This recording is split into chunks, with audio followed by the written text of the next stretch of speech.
Sometimes the person you trust most is the one keeping the biggest secret. Maya had been my best friend since college, and when I say best friend, I mean the kind of friendship that makes other people uncomfortable.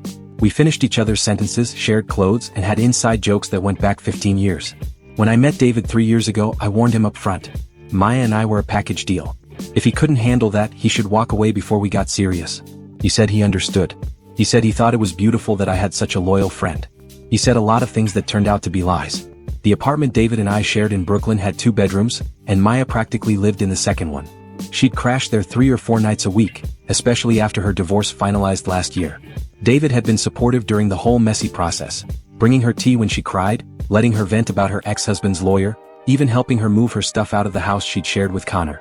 I thought we were all family. I thought David understood that Maya wasn't just my friend, she was my sister in every way that mattered. That's why his ultimatum blindsided me. It was a Tuesday evening in October. I remember because Maya had brought takeout from our favorite Thai place, and we were sprawled on the couch watching some terrible reality dating show. David had been quiet through dinner, picking at his pad thai with the kind of distracted energy that usually meant he was stressed about work. When Maya went to the bathroom, he muted the TV and turned to me with an expression I'd never seen before. Cold. Determined. Like he'd been rehearsing this moment. "We need to talk," he said. I laughed. "Okay, dramatic. What's up?" "It's about Maya." Something in his tone made my stomach tighten. "What about her?" "She needs to stop staying here so much. Actually, she needs to stop staying here at all." I stared at him. "Are you serious right now?" "I'm completely serious. This is our home, Jess. Our relationship. She's turning us into a threesome, and I'm done with it." Maya chose that moment to walk back into the living room, and the silence that followed was deafening. She looked between us, her face immediately shifting to that careful neutral expression she used when she sensed conflict. "Should I go?" she asked quietly. "No," I said at the same time David said, "Yes." Maya's eyes widened. She grabbed her purse from the coffee table with shaking hands. I'll call you tomorrow, Jess." After she left, David and I had the worst fight of our relationship. He accused me of prioritizing Maya over him. I accused him of being controlling and jealous. He said Maya was codependent and unhealthy. I said he was insecure and manipulative. It went in circles for 2 hours until he finally said the words that changed everything. "It's her or me, Jess. I can't do this anymore. If Maya keeps being this involved in our relationship, I'm done. I'm moving out." I stared at him, waiting for the smile that would indicate he was joking. It never came. "You're giving me an ultimatum," I said slowly. "I'm giving you a choice. The same choice you should have made months ago. And if I choose her? Then you're choosing to end our relationship." I felt something cold settle in my chest. In 3 years together, David had never drawn a line in the sand like this. He'd been patient, understanding, supportive. This felt like a completely different person. "I need to think about this," I said. "Take all the time you need. But Maya doesn't stay here again until you decide." That night, I lay awake staring at the ceiling, trying to understand how we'd gotten here. Maya had been in my life for 15 years. David had been in it for 3. The math seemed simple, but the emotions were anything but. I called in sick to work the next day and spent it walking around Prospect Park, trying to sort through my feelings. Was David right? Was Maya too involved in our relationship? Or was he being unreasonably possessive? I thought about all the times Maya had been there for me. When my mom died junior year of college, Maya had slept on my dorm room floor for a week, making sure I ate and showered and didn't completely fall apart. When I lost my job 2 years ago, she'd covered my rent without being asked and never mentioned it again. When David and I had our first major fight, she'd listen to me cry for 3 hours and then help me figure out how to fix things. But I also thought about David's perspective. Maya did stay over a lot. She did have keys to our apartment. She did join us for most of our weekend plans. Was that normal? Was that healthy? I called Maya that afternoon. "Hey," she said, and I could hear the tension in her voice. "How are you holding up?" "I'm confused," I admitted. "David's never acted like this before. I don't understand where this is coming from." There was a long pause. "Jess, can I ask you something?" "Of course." "Has David ever said anything to you about me? Before last night, I mean." I frowned. "What do you mean?" "Just anything. Comments about how much time I spend there or how close we are or—" "No, nothing like that." "Why?" Another pause. "It's probably nothing. But a few weeks ago, when you were working late and I was at your place waiting for you, David got home early. We were alone for maybe 20 minutes before you arrived." "Okay." He asked me some weird questions. About my divorce, about my dating life, about whether I'd ever thought about moving somewhere else. It felt like he was fishing for information. A chill ran down my spine. "What kind of information?" "I don't know. It was just strange. And then when you got home, he was completely normal again." I thought about this conversation for the rest of the day. David had never mentioned being alone with Maya, never mentioned any conversation with her about her personal life. Why would he keep that from me? That evening I confronted him. Maya told me you two talked a few weeks ago when I was working late, I said carefully. She said you asked her some personal questions. David's face went carefully blank. Did she? Yeah. She said it felt weird. What were you asking her about? I don't remember any specific conversation. We probably just made small talk. Small talk about her divorce and whether she'd ever thought about moving? David was quiet for a long moment. Then he sighed. Look, I was trying to gauge whether she had any plans to get her own life together. Whether she was going to keep using our place as a second home indefinitely. Using our place? David, she's my best friend. She's going through a hard time. She's been going through a hard time for a year, Jess. At some point, she needs to figure out her own life instead of living in ours. The conversation felt off, but I couldn't pinpoint why. David's explanation made sense, but something about his body language, the way he wouldn't quite meet my eyes, made me uneasy. I decided to test him. Fine, I said. If that's really how you feel, then I choose Maya. David's face went white. What? You said it was her or you. I'm choosing her. Jess, you can't be serious. I'm completely serious. Maya has been in my life for 15 years. She's been there for me through everything. If you can't handle that, then maybe we're not as compatible as I thought. David stared at me for a long moment. Then he said something that made my blood run cold. Fine. But don't come crying to me when you find out who she really is. What the hell is that supposed to mean? Nothing. Forget I said anything. But I couldn't forget. The way he'd said it, the venom in his voice, the implication that Maya was hiding something. It stayed with me all night. The next morning, I called Maya and told her what had happened. She was quiet for a long time. He really said that? She asked finally. About finding out who I really am? Yeah. Maya, is there something you're not telling me? No, of course not. I have a bad feeling about this whole situation. What kind of bad feeling? I think David might be lying to you about something. I think there's more to this ultimatum than he's letting on.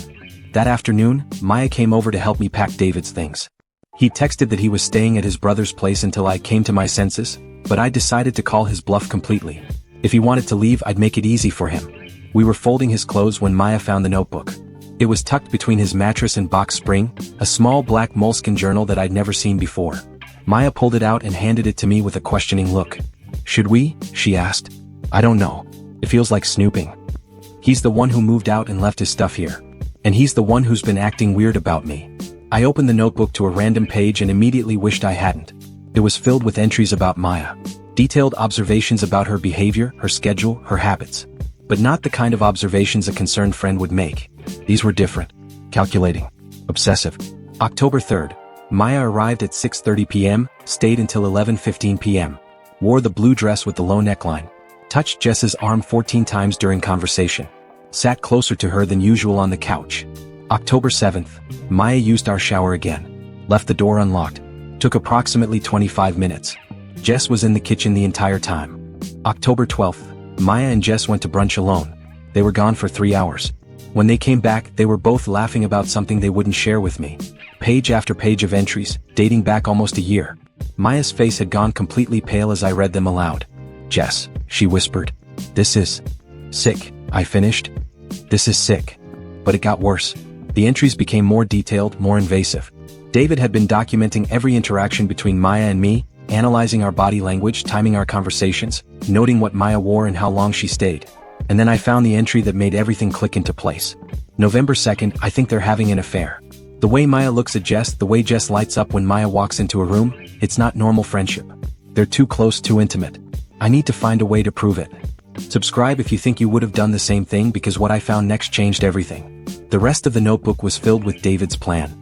He'd been systematically trying to catch Maya and me in some kind of romantic or sexual situation. He'd installed a hidden camera in our living room. He'd gone through my phone when I was asleep. He'd even followed us to brunch several times to see if we were acting like a couple in public. But the most disturbing part was his conclusion, written in red ink on the final page. They're not having an affair. They're just unnaturally close, and it's ruining my relationship. Maya is emotionally manipulating Jess, keeping her from fully committing to me. The ultimatum is the only way to make Jess see what Maya is doing to us. I sat on the bed, staring at the notebook, feeling like I was going to throw up. This wasn't about Maya being too involved in our relationship. This was about David being threatened by the depth of my friendship with her. He'd convinced himself that our closeness was somehow wrong, somehow harmful to his relationship with me. Jess, Maya said softly, I need to tell you something. I looked up at her, and the expression on her face made my stomach drop. I lied to you yesterday. About the conversation with David a few weeks ago. He didn't just ask me casual questions about my life. What did he ask you? He asked me if I was in love with you. The words hung in the air between us like a live wire. What did you tell him? Maya's eyes filled with tears. I told him the truth. My heart stopped. Which is? That I have been in love with you for 15 years. That I've been in love with you since college, and I've never said anything because I didn't want to ruin our friendship. That I've been pretending to be okay with watching you date other people when all I wanted was to be with you. The notebook fell from my hands onto the floor. Maya. I know, she said quickly. I know it's not what you want to hear. I know you don't feel the same way. I never planned to tell you. But David, he somehow figured it out. He's been using it against me, making me feel like I was doing something wrong by loving you. I stared at her, trying to process what she was saying. You've been in love with me for 15 years? Since the day we met. But I knew you were straight, and I knew you'd never see me that way, so I tried to just be grateful for your friendship. I thought I was doing a good job of hiding it. But you married Connor. I married Connor because I thought maybe I could learn to love him the way I loved you. It didn't work. The whole marriage was me trying to convince myself I could be happy with someone else. I looked at Maya, really looked at her, and suddenly saw 15 years of friendship through a completely different lens. The way she'd always been there for me. The way she'd never seriously dated anyone after her divorce. The way she'd been so supportive of my relationship with David, even when it must have been killing her. David knew, I said slowly. He figured it out, and instead of talking to me about it, he decided to manipulate both of us. He told me that if I really loved you, I'd step back and let you be happy with him. He said I was being selfish by staying so involved in your life. He said I was sabotaging your relationship without even realizing it. And you believed him? I didn't know what to believe. Maybe he was right. Maybe I was being selfish. Maybe I was holding you back from something better. I stood up and walked to the window, looking out at the street below. Everything felt different now. The fight with David, the ultimatum, the weird conversations. It all made sense now. Jess, Maya said quietly. I'm sorry. I'm sorry for keeping this from you for so long. I'm sorry for putting you in this position. If you want me to leave, to really leave this time, I'll understand. I turned back to her. Is that what you want? I want whatever makes you happy. That's not what I asked. I asked what you want. Maya looked at me with tears streaming down her face. I want to stay. I want to be part of your life, even if it's just as your friend. I want to keep having movie nights and trying new restaurants and talking until 3 in the morning about everything and nothing. I want to be there for you the way I've always been there for you. And if I wanted more than that? The question hung between us. Maya's eyes widened. Do you? She whispered. I thought about it. Really thought about it. About the way I felt when Maya walked into a room. About the way I'd never been able to imagine my life without her. About the way I'd been willing to choose her over David without hesitation. I don't know, I said honestly. But I think I might. And I think I've been too scared to admit it to myself. Maya's face crumpled. Jess. I think David was right about one thing. We are unusually close. But not in the way he thought. Not in an unhealthy way. In a way that maybe I've been afraid to examine too closely. I walked back to the bed and sat down next to her. I don't know what this means for us. I don't know if I can love you the way you love me. But I know that when David made me choose between you and him, it wasn't even a choice. It was never going to be anyone but you. Maya reached for my hand. We don't have to figure it all out right now. No, I agreed. But we have to figure out what to do about David. As if summoned by our conversation, David's key turned in the lock. He walked into the bedroom and froze when he saw us sitting on the bed together, his notebook open on the floor between us. You read it, he said. It wasn't a question. You've been stalking us, I said. You installed a camera in our living room. I was trying to protect our relationship. You were trying to control it. There's a difference. David's face hardened. So what now? You're going to throw away 3 years for her? I'm going to throw away 3 years because you lied to me. Because you manipulated both of us. Because you turned our relationship into some kind of psychological experiment. I knew it, David said, looking between Maya and me. I knew there was something going on between you two. There wasn't, Maya said quietly. But maybe there should have been. David stared at her, then at me. You're making a mistake, Jess. You're going to regret this. Maybe, I said. But it's my mistake to make. After David left, really left this time, taking his notebook and his hidden camera and his ultimatum with him, Maya and I sat in the quiet of our apartment. So what happens now? She asked. Now we figure out what we are to each other, I said. Without anyone else's opinion getting in the way. And if we're just friends? Then we're just friends. But Maya? I don't think we're just friends. I think we haven't been just friends for a very long time. She smiled through her tears. I think you might be right. It's been 6 months since David moved out.